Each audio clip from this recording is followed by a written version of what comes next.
Well, the beautiful Mrs. American is fresh off the runway at the New York Fashion Week, and we have the chance to get her insight on the latest fashions, but we also want to talk about her platform and any future competitions or events that she's going to be doing. Christy Clark is Mrs. American 2022, and while her beauty is obvious, what you may not see is the personal side of her life. Christy is a survivor of breast cancer.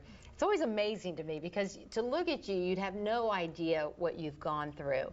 But first of all, talk about being Mrs. American and what it was like when you won the crown. You're the reigning. I am. It was fantastic being Mrs. South Carolina American and then going to Las Vegas to compete against 51 gorgeous women from all over the United States. It was surreal and just an amazing moment in my life, something I never thought I would get, especially after going through what I went through 3 years ago. And we'll talk about that in a moment, but first I would just want to show some pictures of you coming off New York and doing, if we can show the video of Fashion Week. I just think that is the cutest picture of you. What do people think when they're like walking behind you and you're modeling out there? It's New York. I don't think they think anything. Exactly, right?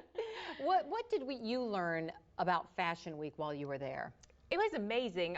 One of the neat things about New York Fashion Week is it happens all over Manhattan and Brooklyn. So I always thought, you know, a bucket list item, how cool that would be. But I thought it would probably be in one like Madison Square Gardens or something. Right. It's not. It's all over in Gotham Hall and the Plaza Hotel, and I was at the New Yorker Hotel, so it's all over. So it was amazing, and you got to see all. I mean, Lindsay Lohan was there throughout, you know, everywhere. There was lots and lots of celebrities for sure. And what did you learn as far as the fashion? Like, what trends are we going into? Yeah, that was pretty exciting. So there's a lot of new trends right now. A lot of jewel tones. In fact, you can see in one of my pictures there that I have a jewel tone jumpsuit on. From Ronica Marie Couture, but there's a lot of jewel tones, a lot of purple. Purple and lavender is huge this year. A lot of romance, meaning those gorgeous flowy gowns. You know, I was tending to look at the pageant side of things, so there's these beautiful ball gowns and kind of those romance gowns that are really big this year. And then Rihanna, or y'all just talked about her performing, and she had one of those breastplates on in red, and breastplates was a big deal. I don't know if you're going to see that here in Columbia. But for some reason, you know, got the bedazzled breastplates and all. Really? Yeah. Really? Well, we'll see. And usually what we see in New York in the fashion shows ends up being so scaled down when it makes it here. Let's talk about another thing, though. You have a platform talking about breast cancer awareness, and as we look at some of the pictures now of when you went through breast cancer, take us back to a couple of years ago when you were diagnosed at really a young age. Yeah, I was just 41. Actually, I was 40 going into 41, and I was diagnosed almost 3 years to the day. February 21st, I was diagnosed. I had my mammogram, second mammogram ever, on Valentine's Day. My husband was deployed to the Middle East, and I was diagnosed with invasive lobular carcinoma 3 years ago. At the time, they did not know the stage. As it kind of went on with, was diagnosed here at Lexington Hospital, and as it went on with MRIs and things like that, it was actually a stage 3 breast cancer. Wow. And Christy, how are you today? I'm a survivor, and like I like to say, a thriver. So I had a double mastectomy. And that's really where my platform came from, was having women understand that this does not define you. It doesn't end everything.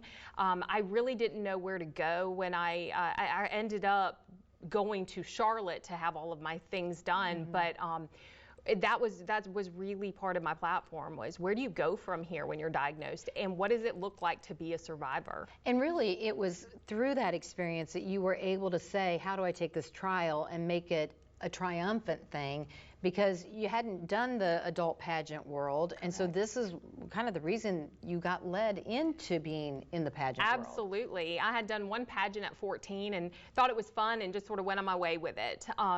But as I created my platform, The Blonde Bombshell, it was a name that my husband called me sweetly, and I thought that would be a cute name for it, so I was typing it in, and I really wanted people just to know where to go. I didn't know what chemo was going to be like. It scared me. I didn't know what radiation would be like. I didn't know what a double mastectomy healing would be like or what my options were. Yes.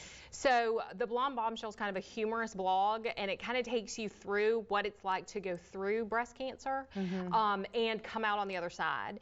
And so at that time, I realized, wow, I have a platform. I have a genuine platform here. So I got in touch with the state pageant system for Mrs. America and thought, I'm going to try this, not ever thinking I would be a national title holder. Wow, that's just fantastic. I love how you've taken something that was tough in your life and you turned it into good for so many people. So if others watching right now are like, hey, we're going through this breast cancer fight, or certainly we all have friends or family members who are, if they go to the blondebombshell.net, they'll be able to follow you through that. You can see my story there, my journey through everything. I have a list of things that you can use. You know, that was one thing I was just really glomming onto about what do I do when I go have chemo? What types of things do I need to bring?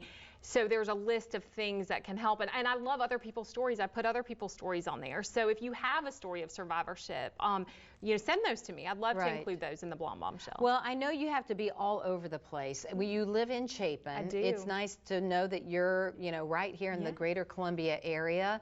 And I know you have to do a lot of traveling with your title, but is there anything locally where people can come see you? If not, I'll just send them to your website. Yeah, there you go. So I do a lot of local things. I'll be at the St. Patrick's Day Parade. I just did the Christmas one, but I do a lot of the parades around. I love South Carolina. I was here since I was 5. I considered this home. Went to the University of South Carolina, and so this is definitely my home. So I try to do lots of things locally, and for anybody that wants me to come out to their things, I've been to Fireflies games and thrown the first pitch and things. I would love to do things here. Awesome, but you're an inspiration to many people on many levels, and I love when I meet people like you who are obviously beautiful on the outside, but you have a beautiful heart, and you're doing so much for breast cancer awareness, so thank you, Christy. Absolutely. Good to have Christy Clark, Mrs. American 2022 on the show. Thank you. We'll have more Soda City Live right after this, including details about a recruitment fair happening with the Orangeburg County School District. There they are. They're up next.